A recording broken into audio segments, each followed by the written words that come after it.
Welcome back to The Explainer. Look, if you're gearing up to conquer the Cisco WLSD 30110 exam, you are in the exact right place.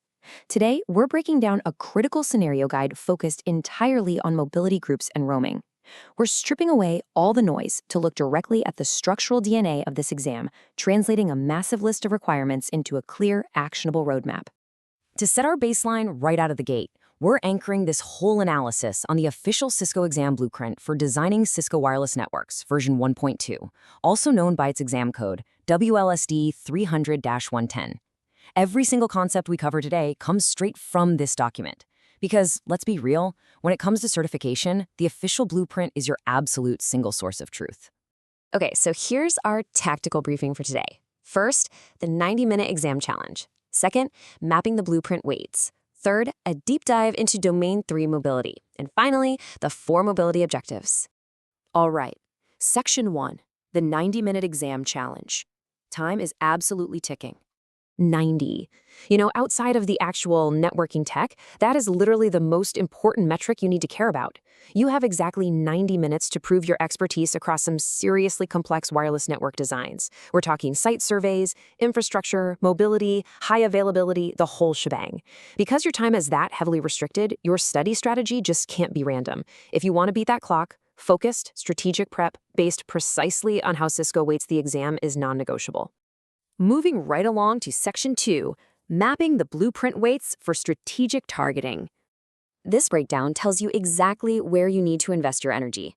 Wired and wireless infrastructure, that's the heavyweight at 30%. Then we've got a tie for second place. Wireless site survey comes in at 25%, and mobility also commands a massive 25% of your total score. Finally, WLAN high availability rounds it all out at 20%. Just to give you a quick lay of the land here, Domain 1.0, Site Survey, asks you to evaluate constraints like client density and real-time apps. Domain 2.0, Infrastructure, gets into the physical stuff like AP power and RRM. Skipping to Domain 4.0, High Availability, that covers stateful switchover and AP prioritization. But today we're putting a massive magnifying glass over Domain 3.0 Mobility, which holds that critical 25% weight. Which brings us to Section 3, a deep dive into Domain 3, Mobility, your critical node. So here's the bottom line. A full quarter of your exam score relies entirely on mastering mobility. Think about that for a second. If you walk into that exam room without a rock-solid grasp of how wireless clients actually move and interact within the architecture, you're basically leaving 25% of your score on the table before you even answer a single question. There's no way we're letting that happen. To really wrap your head around Domain 3, it kind of helps to compare it to Domain 2. Infrastructure is super tangible, right? It's heavily focused on physical elements, figuring out AP power, cabling, switch port capacity, mounting hardware. But mobility, that forces you to shift your brain entirely into the dynamic, logical realm. You're designing logical mobility roles, optimizing invisible client roaming, and validating mobility tunneling. It's all about keeping that data flowing perfectly seamlessly as devices move around. All right, Section 4, the 4 mobility objectives. Let's conquer Domain 3. Now, Cisco didn't just throw 4 random bullet points into this domain. They actually built this brilliant mini-narrative of a wireless client's life cycle on the network. Check it out. Step 1 is all about establishing structural boundaries by designing groups. Step 2 puts the client in motion by optimizing roaming. Step 3 secures that movement by validating tunnels. And Step 4, that organizes the whole environment by describing tags. Let's break each one of these down exactly how they show up on the blueprint. Here's your first objective. 3.1, design mobility groups based on mobility roles. This is your foundational architecture. Basically, designing mobility groups means you're setting up boundaries so controllers can share client context. You've got to know exactly how to assign roles, like mobility anchor or mobility foreign. Why? To ensure the infrastructure knows exactly where traffic should safely terminate the second a user connects. It's about architecting that seamless interaction right from the get-go. Okay, so once your groups and roles are designed, the network goes live. And that brings us to Objective 3.2, optimize client roaming.